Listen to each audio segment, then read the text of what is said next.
Hello, kia ora, and welcome to the Creative Matters podcast, where we have inspiring conversations with artists from Aotearoa, New Zealand. I'm your host, Mandy Jakic.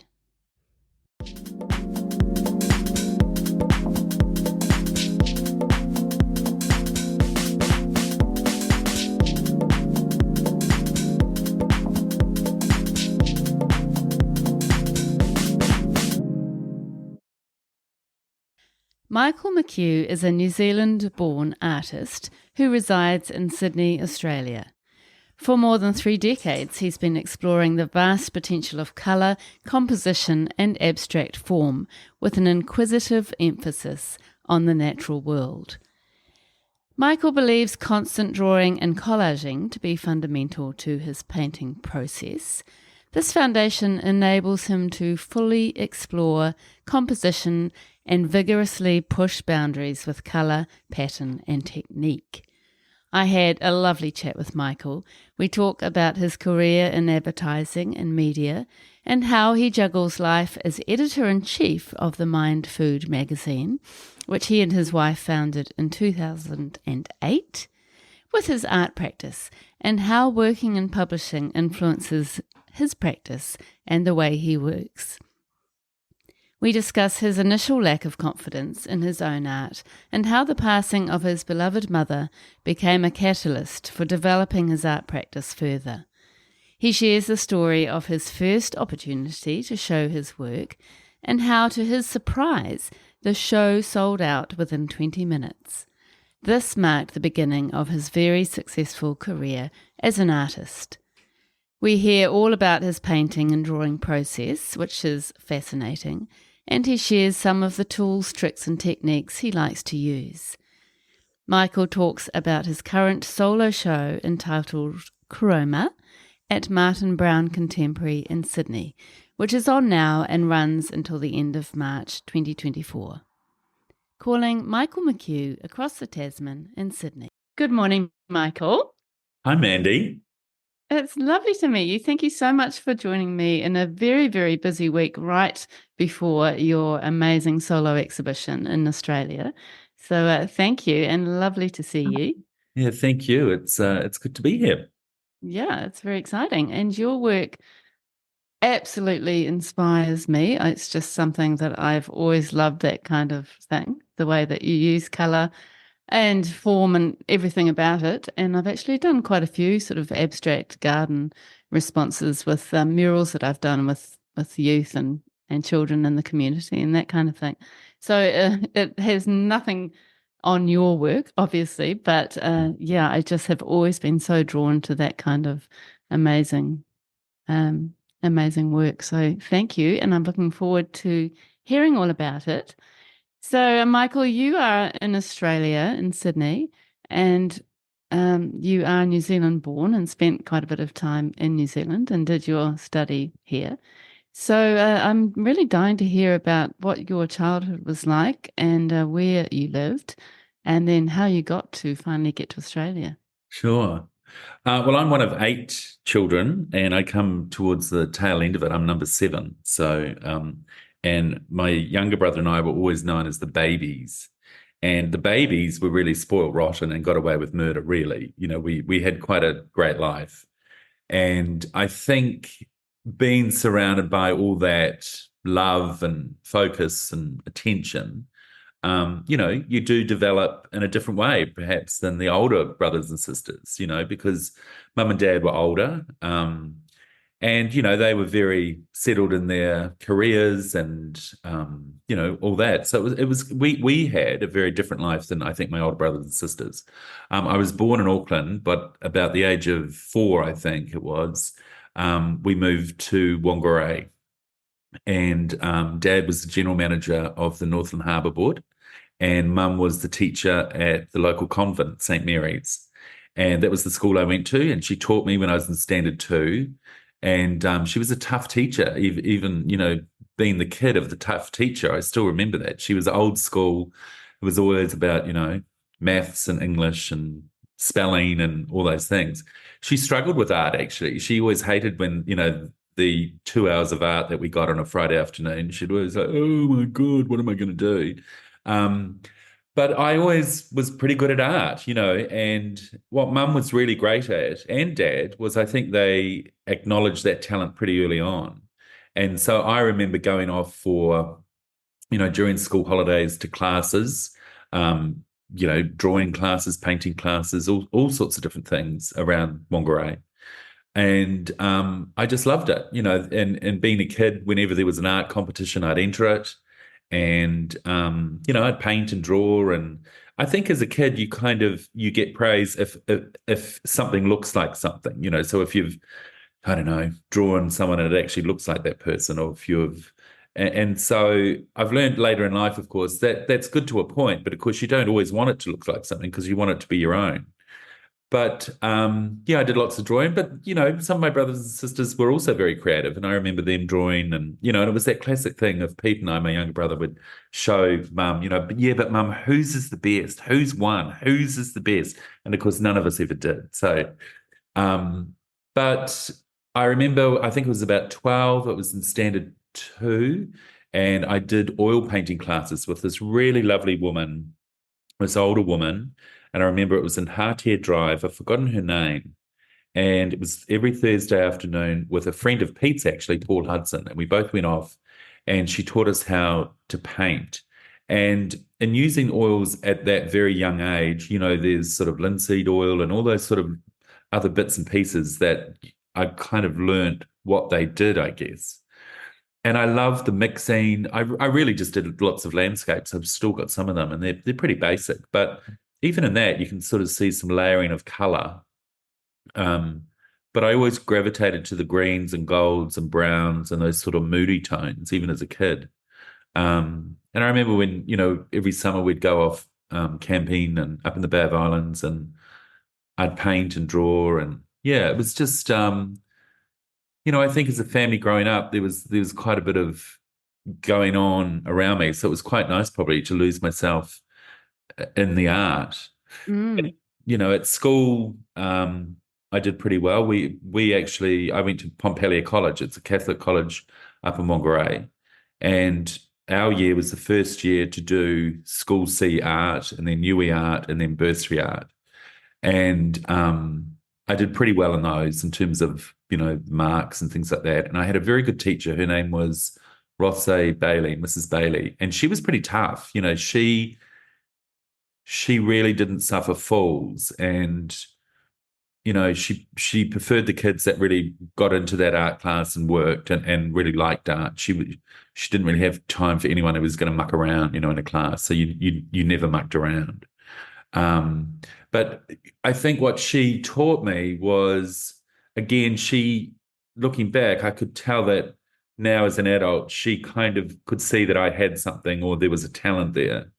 And she really guided me. We had good conversation. And I think when you're young, if you can have those conversations about what you're doing or what you're not doing, it's just learning. It's more education, isn't it? Yeah. And, when someone says, oh, perhaps you could look at that, or you could look at that as, or perhaps you could use this color, or you could, it's just like a sponge. I just, soak it all up. Mm. Um, but yeah, I didn't come from a painting family. No one was an artist. No one was a painter. Apparently, my grandfather, my father's mother, had done painting, and I always had this very romantic notion that she'd painted all through her life, and she had 7 kids, but she'd returned to painting. Well, I met Auntie Kathleen, who's 90 this year. She was her youngest, still alive, and she told me. I said, "Oh, tell me about my grandmother, she painted." She said, "Oh, no, she never painted. She just painted when she was a kid." So Oh, that really? sort of blew that whole thing that I'd had in my head all my life.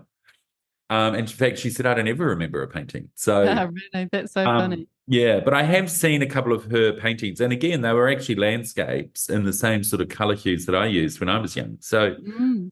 um, but it was interesting. I did high school there and did that, and yet I didn't go to art school. I didn't. I think in some ways I just didn't think I was good enough. I didn't think I was kind of, it was always the quirky kids I always thought that went off and went to art school. Um, I got chosen to do this sort of art course at Forum North there in Whangarei for 3 days and another one down at Rayburn House. And so, I don't know why I kind of got that in my head because in actual fact, as a kid, I was kind of getting acknowledged for, painting and being creative and making art, but I did Mm. lack a lot of confidence.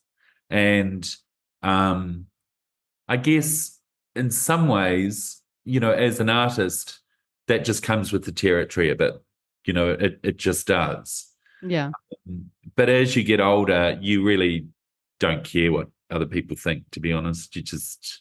And yeah. now I don't And you care at all. don't, Just do you what I don't, have to do. yeah, and you don't compare yourself as much as you do when you're a child. And was your teacher who who you worked with at high school, was she encouraging you to go to study Yes. art? Yes, she did. But she was she came to our school with a really good track record. She had got a lot of kids through and really high marks and scores, and some of those had gone into art school, like Elam and Ilam and Christchurch.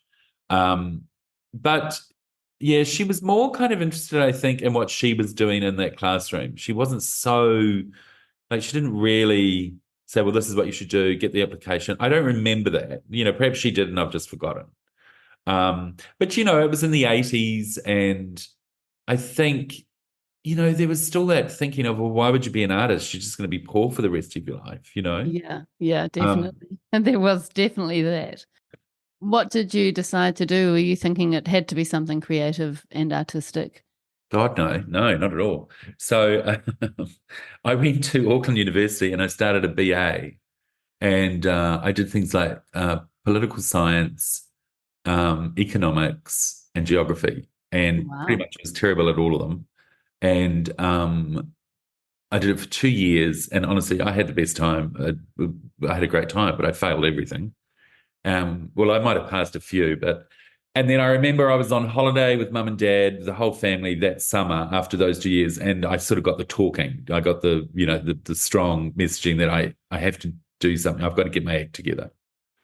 And, mum and dad were always quite good at that guiding with a soft hand, because, I was number seven. They'd done it 6 times before, I guess. But Mm, I still remember it. They sort of said, you should really be doing art or you should be. And I guess I also had got to that stage where I thought, well, what the hell am I doing? Like yeah.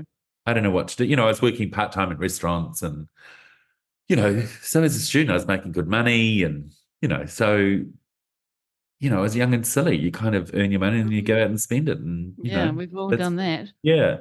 So they said that they would pay for my tuition if I got it, if I went to an art school and I could pay them back. And a friend of mine from school, Jeff Savalco, had got into and was at Whitecliffe Art School. And so I applied for that and I got in. And I actually did graphic art and design. It was the same course he did, and it was a 1 year course, and it was really intense. It was actually very intense. It was when Greg and Michelle Whitecliffe still owned the school, and it was pretty early on in its days. I think they'd been open for a couple of years, perhaps 5 years. And it was up in Grafton there, and yeah, I really liked it. I guess probably it was my time to realize that. This was kind of the right path for me and doing something creative, because I did love that. But to be honest, the one course out of, loads, and there was art history and graphics and, all sorts of stuff, was actually the drawing. I loved the drawing class. Mm. I was sitting outside drawing when we could do that. I loved, that. And yet the penny still didn't drop that I could do that or, I could. And what kind of drawings were you doing at that point? Was it work that you can see is connected to your practice now? Not really. It's probably more stuff, they put you in front of. So it could be a still life. It'd be, okay, we're off to the domain and draw something there. So, well, actually, yeah, I'd always draw the trees and yeah, I'd always Mm, probably gravitate to nature. You're probably right. There probably was something in there. mm, I was never really interested in portraits or people or that. I was more interested in the nature of things, mm. and that organic nature of it. But as I said, it was the 80s, so I left and then I got a job in an ad agency. And so then eventually moved to Wellington and worked in advertising. So, I kind of went quite a different path for many, many years. But what happened was, when I worked there, at night I would paint and paint in the weekends. And so in my own way, I guess I was sort of starting my own practice, and Yeah. I just loved it. It was kind of my thing. Mm. Sometimes I'd just be drawing in front of watching TV, or I just set up a little desk and paint away, and I loved it. I just loved, and I've still got some of those paintings today. And it's that classic thing. Someone would come around and say, "Oh, I love that. Where's that painting from?" And oh, that's mine. And but it didn't. That was it. That's all it kind of was. And then I met Michelle, my wife, from Wellington, and she's a very creative soul as well. And so, yeah, but it didn't go anywhere else. For me, the job was advertising, and that's where the money came from. And I never once thought that art would be, something you could derive an income from, or that I could even probably take seriously. Did Because you I see still lacked a lot of confidence in it. I just didn't. I really? myself. I just didn't think it was. You Um, thought of it more as a hobby yeah, or rather than sort of you being an artist. yeah, exactly. And even now Mm. I think that I think about. But it's so great that somewhere along the line you obviously made a bit of a shift in the way that you saw yourself and your talent, which is great. Yeah. Well, what happened was, I worked for different businesses and companies and publishing companies, and then Michelle and I started Mindfood, and so that was in 2008, and we've been going for about 10 years. And my mum died, 95, and she died, and she'd had a great life. But I just missed her, and I was sad. Everything in life was great, but I just, I really missed my mum. And sorry, No, that's all right. I've just lost my mum too recently, so I know yeah, exactly how you're I'm feeling. just sort of thinking about that time. It was, yeah, she, yeah, she was just so encouraging, and um, sorry about that. But That's anyway, all right. I just sort of thought, it was after about 6 months she died, and I thought, well, what has given me or brought me joy in my life? And I thought, well, actually, painting. Mm. So I signed up for a masterclass of painting at Sydney here in the National Art School. And I remember the very first day I walked in, they had beautiful old buildings there. I walked in, and there was a building site upstairs. And I walked down, there were quite a lot of old people sort of in the class. And the old tutor, I walked in, I said, oh, hello. And he looked me up and down, and he said, oh, you're not here. You're not meant to be in here. You're upstairs. And I said, oh, what's upstairs? And he said, buildings. I went, Really? oh, I said, oh, no, I can see my name on that list.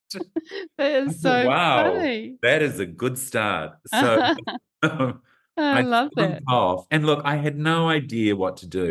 Everyone had their easels, everyone had their chairs, everyone had their tables. And I just thought, well, sorry, but what do I do? And so he pointed to the corner.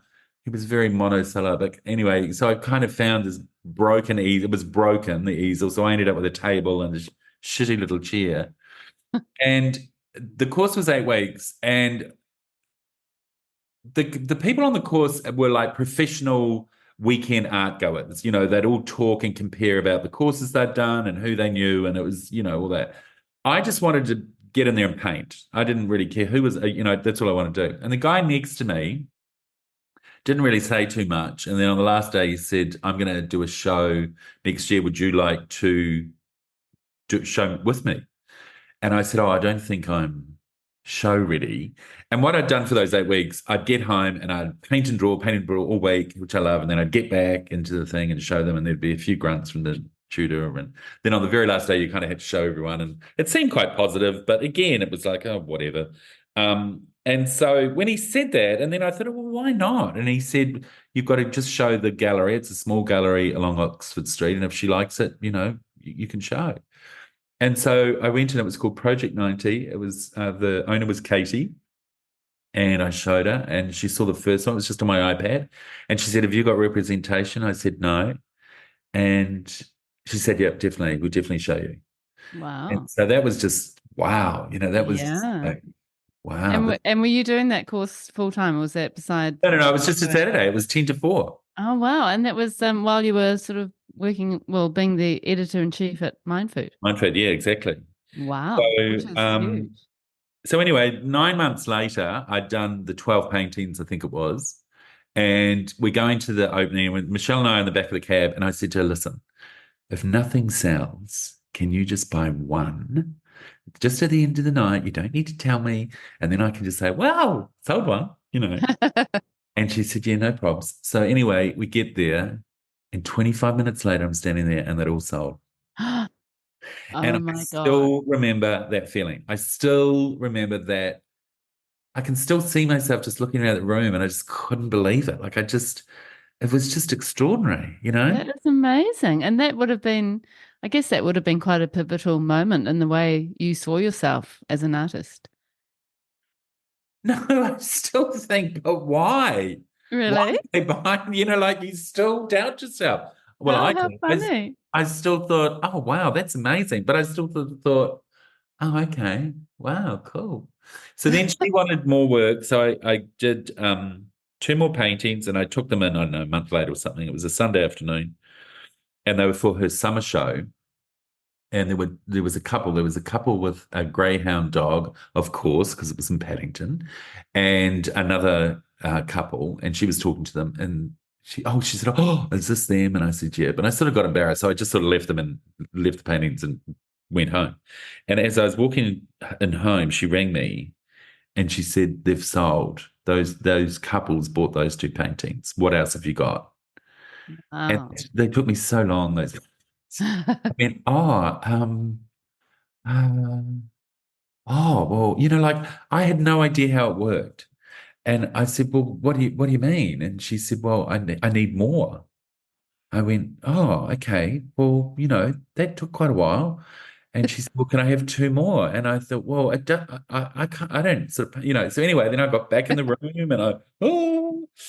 and I just was playing, I was playing with paint, playing with lots of color. I look back and those paintings are actually quite good because there's a beautiful simplicity to them. They're not as Mm. detailed. They're just not as detailed. But they're still the same botanical Yeah, biome type definitely. idea. But Yeah. the shape and forms are kind of wild and looser and I kind of love them. So whoever bought one of those 12 paintings, you've done well. Yeah, that's brilliant. And so that was how many years ago? That was in 2019. 19, right. So Yeah, that was, do you see that as the beginning of your life as an artist? 100%. Yeah. Yeah. And then about 2 weeks later, Martin Brown texts me. He'd seen some of my work on Instagram and he wanted to know if some of the paintings were available and they weren't, they'd sold. And then he phoned me a week or so later and he said he'd love to represent me and my first show would be in October 2020. And could I have two paintings for summer, and it just started. And yeah, it has been remarkable, just Yeah. extraordinary.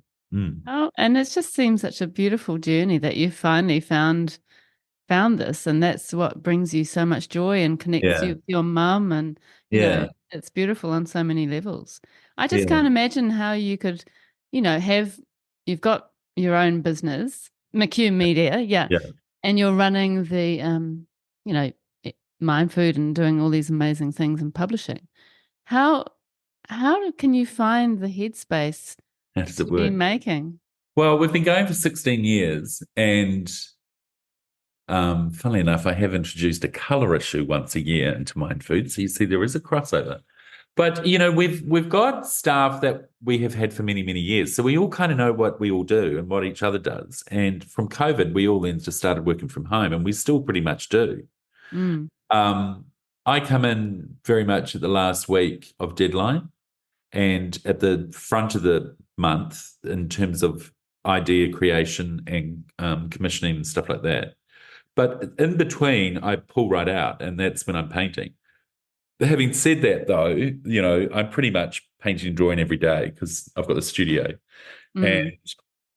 there wouldn't be a day I don't draw. But, for example, this show, well, it took about 18 months to pull together. But then the last 3 months were just intense, 7 till midnight every day. 7 Really? days a week to get it there. Wow. And I kind of loved that. It was over summer. It was nice and quiet. And yeah, it worked for me. But I couldn't have done that if the business was a new business. Yeah. The business needs your focus, needs the owner's focus. Yeah. So I'm fortunate in that it's sort of further along, and the people we work with know and love it as much as we do. So um, Yeah. You're in I a good still work position. very hard on Mindfood and style, and that I do. Mm. There's no doubting that. And if I'm not doing that, I'm doing art, and if I'm not doing art, I'm doing Mindfood. So that's Yeah. kind of my life. And Mm. do you feel like your career in design and publishing and marketing too, I guess, do you think that's informed your life as an artist? I'm very good at deadlines with art. I think actually, yes, in editing, I've been the editor of Mindfood for 16 years, and I think you develop a visual eye in, story layout and cover design, and it becomes quite instantaneously. So I think for me, with painting, I don't find sort of composition of work hard. I kind of visually know um, how a painting should land in terms of space and things like that. Um, in lots of ways, I sort of feel, 30 year of a publishing career has just been extraordinary training to be a painter Mm. because, you have a couple of seconds to attract someone to look at a cover. And with my work, particularly in painting, there's so many layers and so many detail, and I want people to stop and look at it. And so their eye travels around the canvas. And I think there's probably something just inherently that I've got, that I've learned, that then does come into my, into my Yeah. And that's a big part of advertising, isn't it? Yeah. yeah. And I wonder what kind of artist you would have become if you'd gone straight to art school after high school and got into an art career then. I've got friends who are artists, and they did do that, and they're very, very successful.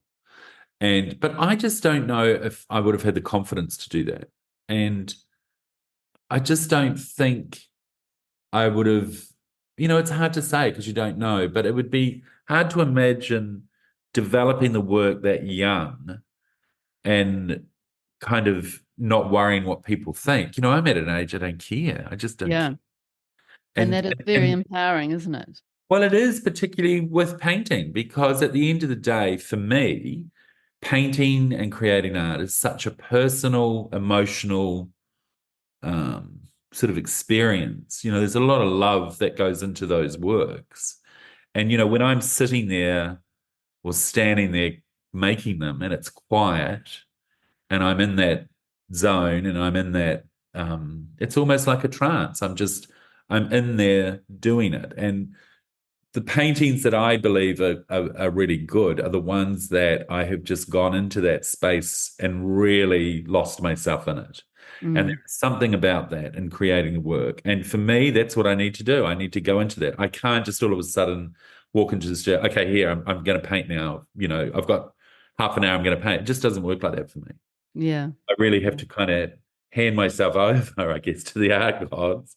Hope, Mm. and I make lots and lots of mistakes, but that in itself is the joy of it because within those there are huge opportunities, and it's having that confidence to visually read it and think, no, actually, that's not the direction, or that's not quite right, and Mm. rework And it. could you describe to us, Michael, your art practice and your paintings for possibly somebody who's never seen them before? How do you see them? Well, I do a lot of drawing. I love drawing. I always, even when I worked in, corporate life, I was always doodling. I'd be the one at a meeting doodling. And so drawing really does underpin my work. Every day I'm drawing, can just be stuff from my imagination and stuff that I'm kind of thinking about. And so my forms in drawing are very organic. They're kind of based on nature and plant forms, I guess, but they are very organic. And then they all get twisted and kind of become my own forms, my own sort of DNA, if you like, species. So, I'll take lots of photos and, I'll visit lots of museums and gardens and things like that for sourcing. But I kind of it's lovely to be in those spaces, I think, as much for my head as well as visually seeing things. But I have lots of big journals that I'm just constantly drawing, and in those it become the new shapes and forms. Mm. Um, so from there, I then will work out what a painting will be, and then I start the painting, and the color just goes straight on. So I can sometimes do backgrounds first, sometimes I can do the forms first. I've got no problem working out what color should be next to each what color, or the color sort of problem solving. Just I don't have an issue with that. I just rip straight into it. And there may be colors I've seen around or seen in nature, or I think, God, that's beautiful. Look at that blue, and I might take a photograph of it, or I'll try and remember it. And I kind of want to recreate that. And it's then so from there, building up that world or that universe of shapes and new DNA forms. I then start layering it up again with lots of details, and they can be quite textured. They can be quite sort of circles and forms, or dots, or lines, or spray. I'll sometimes use spray paint. I don't really care too much what the mark making thing is, the material. I just, I get to a stage where I just know that it needs another thing, Mm. to kind of create that layer that's right for that painting and right for that universe. Yeah, yeah. Um, this particular show, Chroma, I started looking at the human form. And so there are some paintings in there that the original drawings were based on human form. And then Really? there I started to twist them and kind of recreate my own species. So it's kind of strange because some people have seen that, and I've never said that too much, because I prefer people to come to the work themselves and work out what they see in it. But as soon Mm. as I say that, they go, "Oh, yeah, yeah, yeah, look, there. So it's just another layer, I think, in terms of creating that painting. Yeah. And it's so beautiful. And your composition is fairly full, and is a one way of putting it, which is, I guess, is kind of a feature of your work, isn't it? That there's a lot going on. It's quite a busy painting in the most glorious of ways. But do you actually plan out the entire form, No. or does it kind of work more No, organically? but now what I do is I will have a single form on a single page, and then I'll do another single form on another page. And so when then I start a painting, I'll go back and look at all those journals, and I think, oh, that's quite a great shape. I love that. That could look quite good on this or that one. But actually, in this show, you say they're all full, and they have been. But in this show, actually, they are just single shapes on their own with a lot of space around them, Oh, wow. and that made me very nervous. Yes, that's quite different, isn't it? Yeah, because how those shapes came about was I was in Japan, and I saw, the geisha walking along in their beautiful kimonos and these lovely folds of fabric. And so I got back to the hotel room and just sort of started drawing sort of what that would look like in terms of one of my forms. And so Mm. there are paintings in this show that are very much based on that, but I've made them hanging so they kind of look like this beautiful plant form. And then there was the question of the background. And I thought, well, I just don't really want anything detracting from that one beautiful form, because the form itself is so detailed. And this show too, I've played with metallic. So Yeah. there's beautiful golds and bronzes within some of the work. But the backgrounds I've left very much that your eye travels into them. But so they're not a flat paint or a flat background. Mm. Yeah, Um, they feel quite textured, don't they? yeah. And I've kind of enjoyed that. It does make me nervous because you're right. I love things filled up and not much room to breathe. So it was a challenge walking away from it thinking, no, that's done. And in fact, Martin Brown came in towards the end of it, and it was Theodora's, which is the really big one. It's a beautiful green and gold one, and it's the one based on the kimonos in Japan. Mm. And I said, I just don't know whether I should leave that or whether I should put, I think I said an orchid there and something hanging there. And he looked and he said, but it's just so beautiful. And I thought, Yeah. yeah, I should just leave it. But Yeah. it's a And it brave is call to so do that when you're beautiful. used to putting everything in there. Yes, but the lovely thing is it still very much feels like Michael McHugh's paintings. Oh, well, thank you. Yeah. Yeah. And I love what you've done with that texture in the back on that Theodora, which is absolutely gorgeous.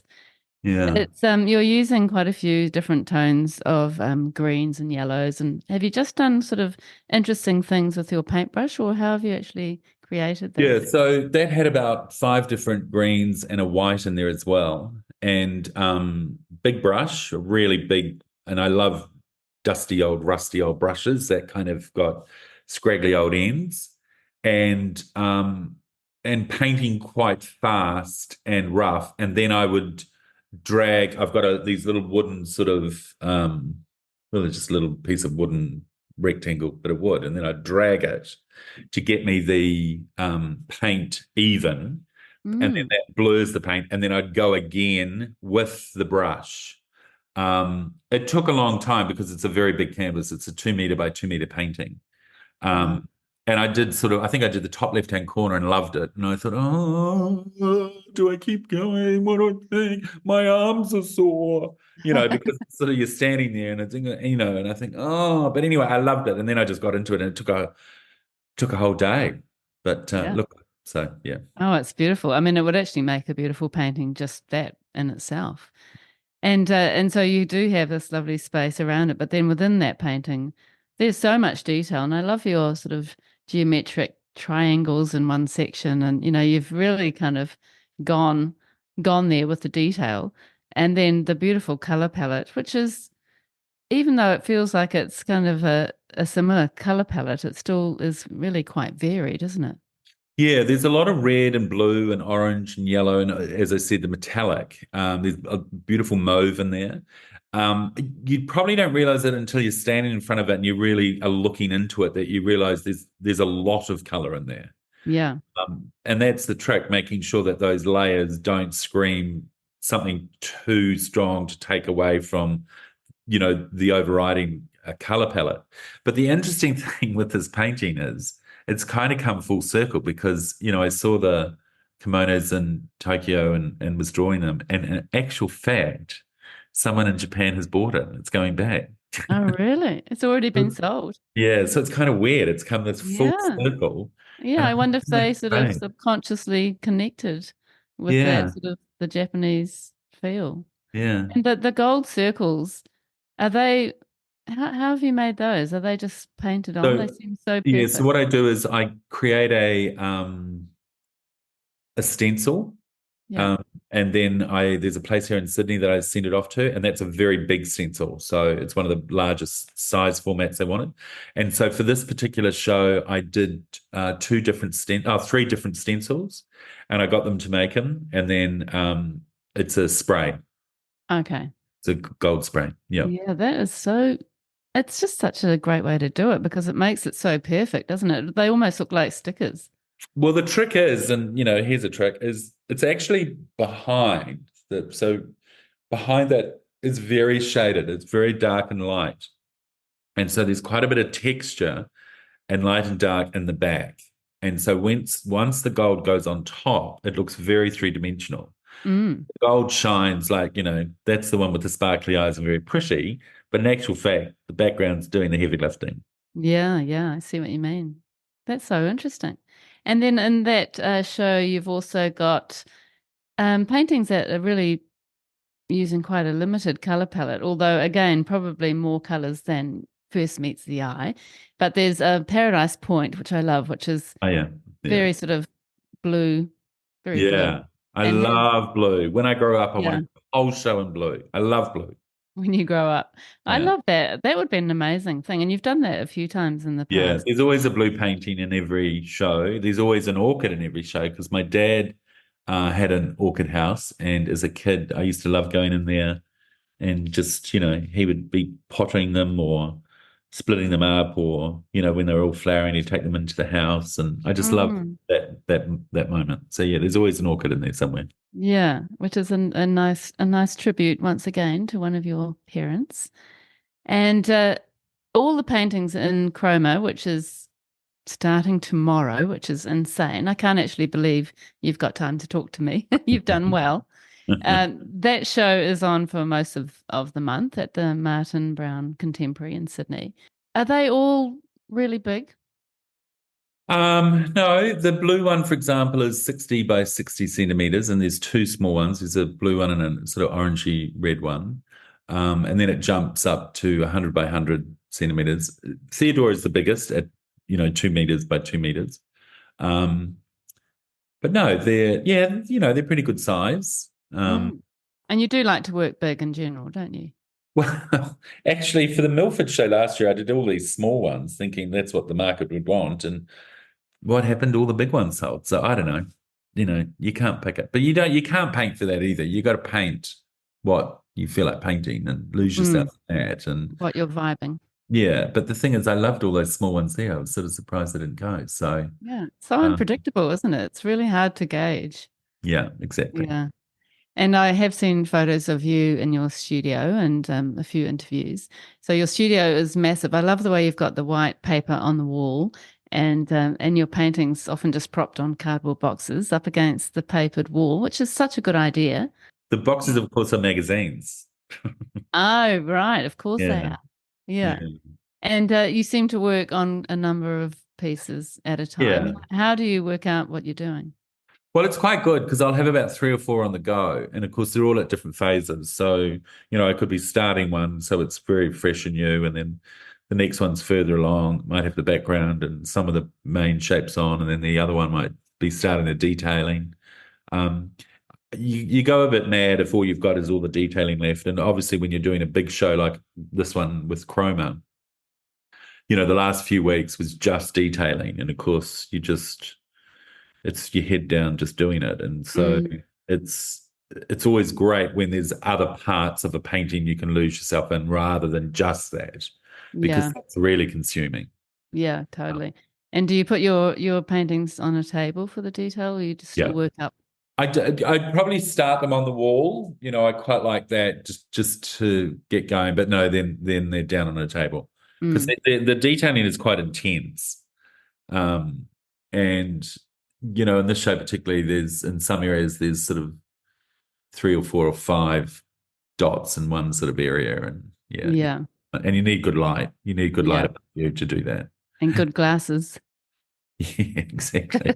The same thing. You don't know how to set up a studio. You don't know how to set up an art practice, and so Mm, it's just been very much. I found a great couple that stretch the canvases for me and frame the work. It's all those relationships you kind of meet along the way.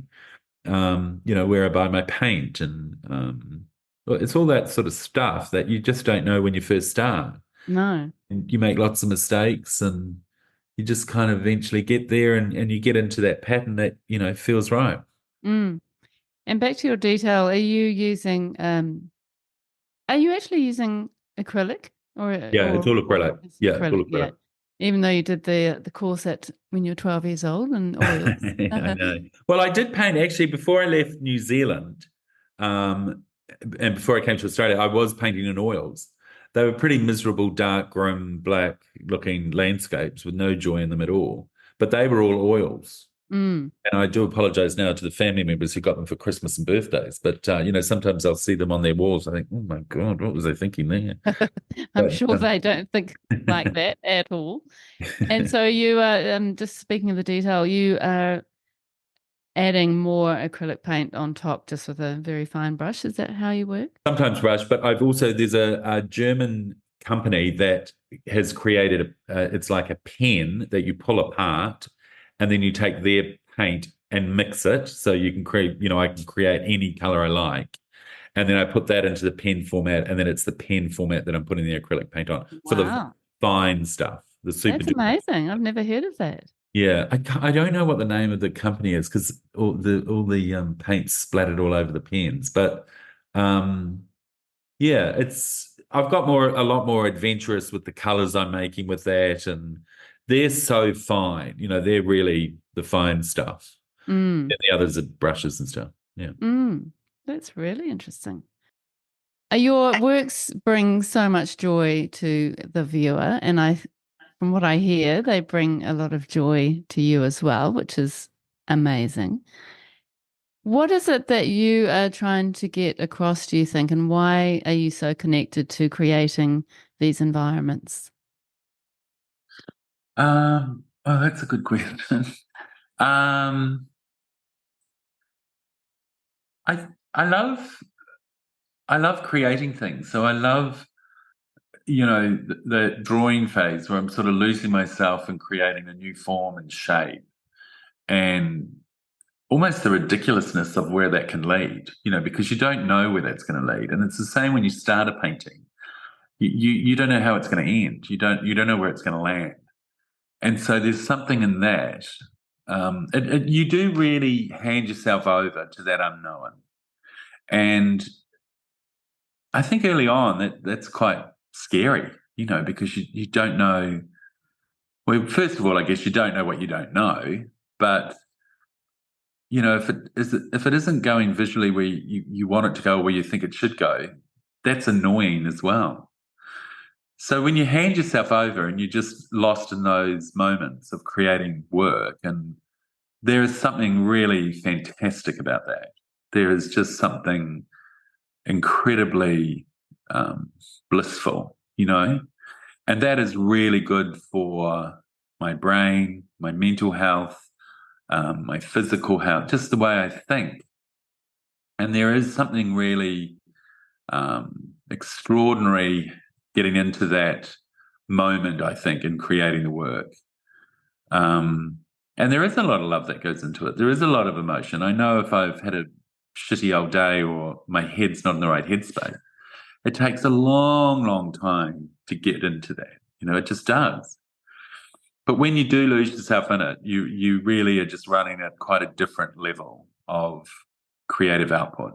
You just are, And that's a great thing. It's a great feeling. And I'm probably not explaining it very well, but it's just this. You just feel great doing it, and Yeah. it's sort of almost at a subconscious level. You're just in that zone. Mm. And your connection to nature, is that something that has always been within you, or is it something that you imagine you will always be connected to through your art practice, do you think? Yeah, definitely. I just love, walking within nature, being at the beach, walking along that feeling, the smell, and that visual thing, seeing how light plays on different shape and form within nature. And it's kind of ironic because my studio is a very urban studio. It's sort of in the middle of the city of Sydney. And I have this one tree outside the window. It's beautiful. It's a seasonal tree though. So it dies off in the winter and it's all pretty in spring and lovely and green and lush in summer. But birds come and sit in there, the pigeons and rosellas. And I love that tree Mm. because amongst all the grey and man-made shape and form and hardness of the city, Yeah. there's this one beautiful tree. And, within my studio, sure, there's plants and stuff, but I just gravitate to that. I love walking on grass with bare feet. I'll get out in the backyard and, even at night and look up at the stars and sort of just dream off, there's something about, and I think it's really good for the human spirit to lose yourself in nature and just, we don't daydream enough. We don't kind of just sit and absorb, and we're so busy and rushed and stressed and talking. To just sit and be and just be quiet is something. Mm. And I have really learned to love that. I just love Yeah. it. I love those moments. And I think your paintings allow that stillness and quietness for the audience and the viewer. Yeah.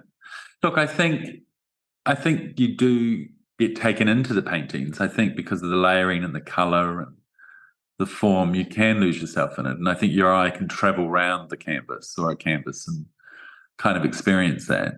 I know Mm. I do, and I know I do when I'm painting them. I always think, oh, it just needs something there to Yeah. pull them back or to push them over there and to look down there. tuck in, look Absolutely. in there. So yeah, that is just done. So Mm. And you're so clever at that, just your contrast and balance and all those amazing elements in art you seem to just totally nail. But let's just talk about your art career in New Zealand as opposed to your art career in Australia or across the world. You are with Fernanda Galleries and you've had some solo shows there, and you've also shown at Milford Galleries. You kind of run your career across Australia and New Zealand, across the Tasman. yeah. And do you find that I'm actually really fascinated. I've been dying to ask you this. Do you find that being an artist in Australia as a New Zealander was the best move for you in your art career, or do you feel like you could have been as successful if you'd stayed in New Zealand? Oh, well, of course, I came to it late, and I didn't. I had a career in publishing, so um, I wasn't painting like I am now when I left New Zealand. Um, so that's quite hard to answer because, to be really honest, I don't really know the art scene too well in New Zealand. When I started at Martin very early on, James from Fernanda signed me up, and I was so excited. I love Fernanda, and they're so great to show with, and Mm. they're so supportive and easy to deal with, and they love my work, and um, they get excited when I get excited. So, Yeah. and it's just been a really lovely relationship. Actually, it's just great. So, um, James and Al and the team there, it's just easy. It's great to work with. So, I obviously know the artists and seen some of the artists' work that show in that gallery. And yeah, but I'm just not. I'm not within that. The New Zealand art scene really much at all. Mhm. I have shown at the Auckland Art Fair with Fernanda, and that went very well for me. So, and then last year I had my first solo show with Milford Galleries in Queenstown. That approached me a couple of years before, and so again, that was a very different experience. Queenstown is a very, very different market.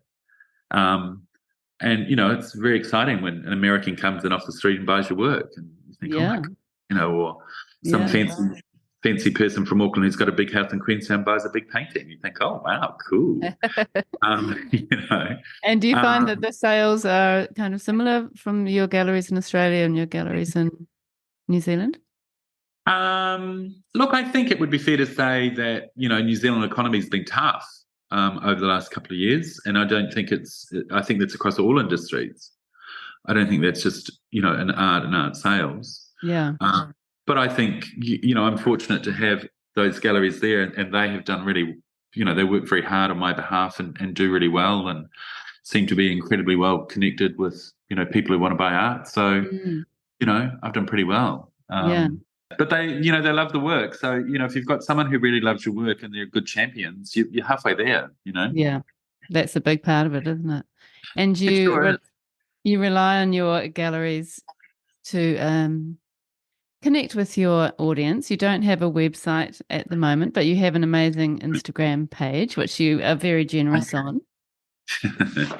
I've kind of learned to show more. I was just a very still painting, finished painting, and someone said, "Oh, but they want to see behind the scenes. You should show them the making of." And I mean, "Oh, Yeah. come on, me putting painting." But in actual fact, yeah, that does seem to Yeah, do quite people well. people do like to see that, and yeah, it's interesting. In fact, Yeah. you've got some really beautiful short interviews, and you and your studio talking about your work and things, and it's a great place to go. So that is Michael McHugh. What's your handle for Instagram? Michael McHugh art. Art. Yeah, it's Yeah. brilliant. Well worth checking out. Okay, Michael. So the time for the exciting last four questions, which every Okay. guest is dragged through. What would Right. you say to your younger artistic self? I'd say try and believe in yourself.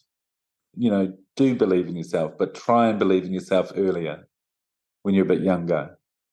don't worry what people think. Don't worry about not fitting in. Don't worry about not being the most popular, the best looking, the most talented, the most whatever. Just learn to be yourself and believe in that person, and try and have that confidence earlier on, because your life will be easier. And what would you say is one of your biggest challenges as an artist? Time.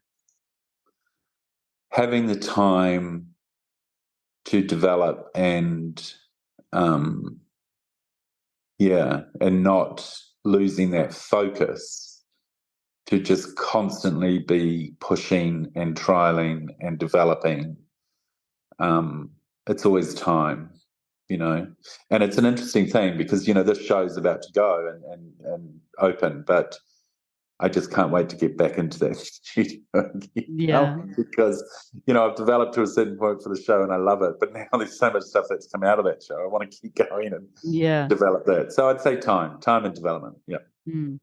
Who are your favourite artists?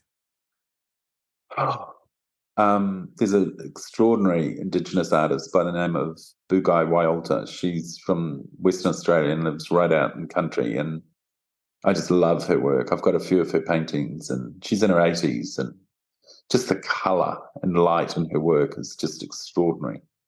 I love her work.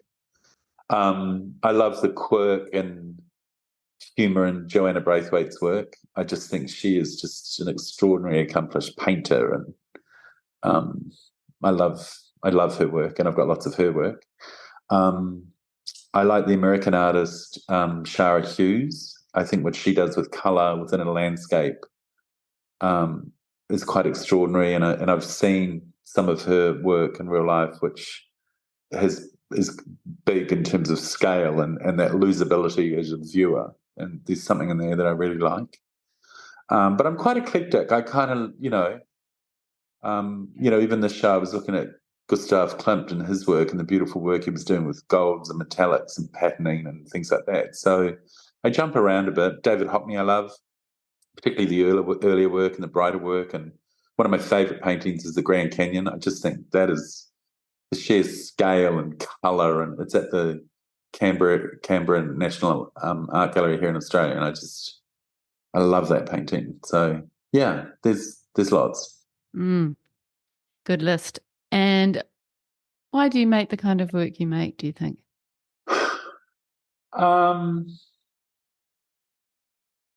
Look, I think I lose myself in that work. I think I love colour. I've always loved colour. I really love losing myself in colour and the emotion that colour brings into a painting and the work, and applying colour onto a canvas is actually quite a joyful experience. And to see where that plays and how it plays with another colour or a texture or whatever, I love that. There's those moments that you just lose yourself in the creation of work that is really joyous.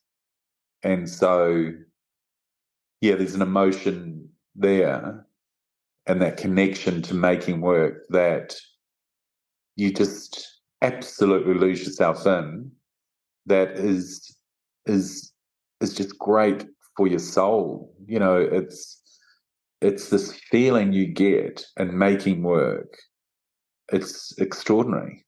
And, like yesterday I walked into the gallery for the first time and looked around and looked at the work, and it looked so different than it did in my studio. Paintings were hung next to paintings that had never sat alongside each other. And that is a different moment too, when you walk in and you see them all framed and lit and sparkly. But when you're making them, there's nothing like it. Because there's also can be frustration, and you just think, oh, come on, why is this not happening? But boy, when you get it and it goes the way that you perhaps never saw, and it's just there, and it's like, oh, look at it. It's magic. Yeah. And sometimes, I can finish a painting and I think it's there, and it might be a year or so later I look back at it and I think, oh God, how did I do that? That's not bad, that one. Look at it. But perhaps I didn't have that feeling when I did finish it, Sometimes you need that space to kind of Yes. reflect. Yeah. A lot of paintings are often turned around so I can't see them because, they're in the naughty corner and I just, I can't look at that. And then That's got to they come come back back later. eventually. Yeah. So good. Yeah. And Michael McHugh, the artist, what's in the future for him? I've got another show coming up in Auckland at Fernanda, which I'm really excited about. And I've started working on that and I'm very excited about that, which is great. And I think I'll just keep painting, I'll just keep doing my thing. And, you know, wherever they can go and get hung, I'll look at it, because I love making them. So, there's no great big plan or scheme, or there just isn't. And that also is very different for me because obviously, with Mindfood and business, you have to have that plan. You have to have that long-term sort of focus and thought process. But for me in my art, it isn't. I've been very fortunate to be represented by really great galleries who love the work and people who have bought the work and love it. And I get lots of really lovely messages. And last year, a big school in Thailand did this whole semester on my work, and I got 90 paintings sent to me from these kids. And there are moments like that happen, and it's great. And oh, those kids' paintings were fantastic. Oh yeah, they would be. And This that's is how. weird. It's a reverse. I'm now looking at your work, looking at Yes, my I work. love that so much. And that's how we first connected, I think. For one of our holiday art workshops for children, we responded to your work.